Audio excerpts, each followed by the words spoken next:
This is 6 Minute English from bbclearningenglish.com. Hello, I'm Rob. Welcome to 6 Minute English. I'm joined today by Finn. Hello, Finn. Yeah, hi, Rob. You know, I'm happy you called me to present this programme with you, because I was there by my desk feeling a bit bored. Great yawn, Finn. Yeah. Now, yawn, of course, is a typical reaction of someone who is bored. Yeah, it's when you open your mouth wide and take some air in and slowly out. OK, well, let's make this programme all about boredom, shall we? And I'll start by stimulating your imagination. Thank you, but how are you going to make me excited and interested in something, Rob? OK, well, how about I challenge you to a question that you might not know the answer to? OK, well, you can try. Okay. Go on then. Well, I know you like the theatre. I do, but it has to be an exciting play or I get restless. Restless, you mean unable to sit still because you get bored or worried even. OK, well, I wonder how you'd feel watching the longest continuous play recorded. Well, that's quite an offer. But what do you mean? Well, according to the Guinness Book of Records, the longest continuous dramatic performance was held in New Jersey in the US in 2010. But do you know how long the cast for The Bald Soprano by Eugene Ionesco was on stage for? Was it for about A, 8 hours, B, 17 hours, or C, 23 hours? Wow, they're all pretty long. I'll say B, 17 hours, Rob. Goodness, right, OK, well, I'll let you know the answer at the end of the programme. Now let's talk more about boredom. I think this is a feeling we have to learn how to cope with. Yes, we have to learn to deal with this situation successfully, to cope with it. But people often feel they want to change their life, to change their job. They might feel stuck in a rut. That's a good phrase, stuck in a rut. So you mean you have become too fixed in one kind of job? Yes, you know, Rob, even I sometimes dream of something a bit more exciting, like being a professional diver or maybe even a pilot of a really fast plane. Well, guess what? Even pilots get bored, you know. Not when they're flying anyway.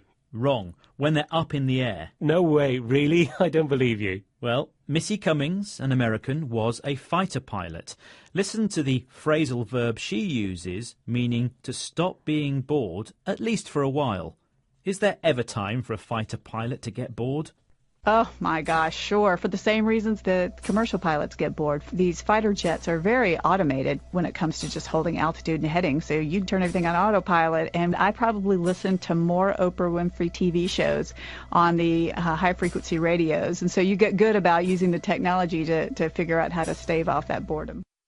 So she listened to a show hosted by the American presenter Oprah Winfrey on the radio to stave off her boredom. Now, to stave off means to stop or to keep an unpleasant feeling away. Now, in this case, she means boredom. Yes, indeed. But some experts think there's something good about feeling bored. Really? Let's hear what Tiffany Watt-Smith has to say. She works for the Centre for the History of Emotions at the Queen Mary University of London. Pay attention to the word she uses to describe what boredom does to people. On the one hand, people are worried about being underoccupied and bored. On the other, there's a set of anxieties about us not having any more downtime. You know, we can constantly check our phones at the bus stop.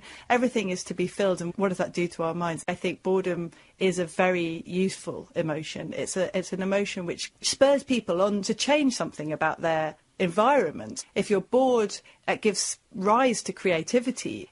So boredom spurs people on to change something. Now, to spur on means to stimulate or to encourage someone to do something. So, what are you going to do, Finn? How will you change your life? Change my life? OK, two things. The first one is, I want to know if I got that question right. Well, I said at the beginning of the programme that the longest continuous dramatic performance was held in New Jersey, US in 2010. And I asked you, how long was the cast on stage for to play The Bald Soprano by Eugene Ionesco? Yes, the options were 8 hours, 17 hours and 23 hours, I think. And I said 17. Was I right? You were not. Oh, no. It was even longer. Oh, wow. Okay, according to the 23. Guinness Book of Records, yes, the play lasted 23 hours, 33 minutes and 54 seconds. It was achieved by the 27 O'Clock Players who performed The Bald Soprano at Belmar, New Jersey, USA on the 27th of July 2010. Anyway, Finn, what's the second thing you're going to do to stave off your boredom? You know what, Rob? I'm going to book myself a fantastic holiday. Maybe I could start with a visit to Patagonia in Argentina to see the penguins. Yeah, sounds very exciting. But before you head off to Patagonia, could you remind us of some of the English words we've heard today?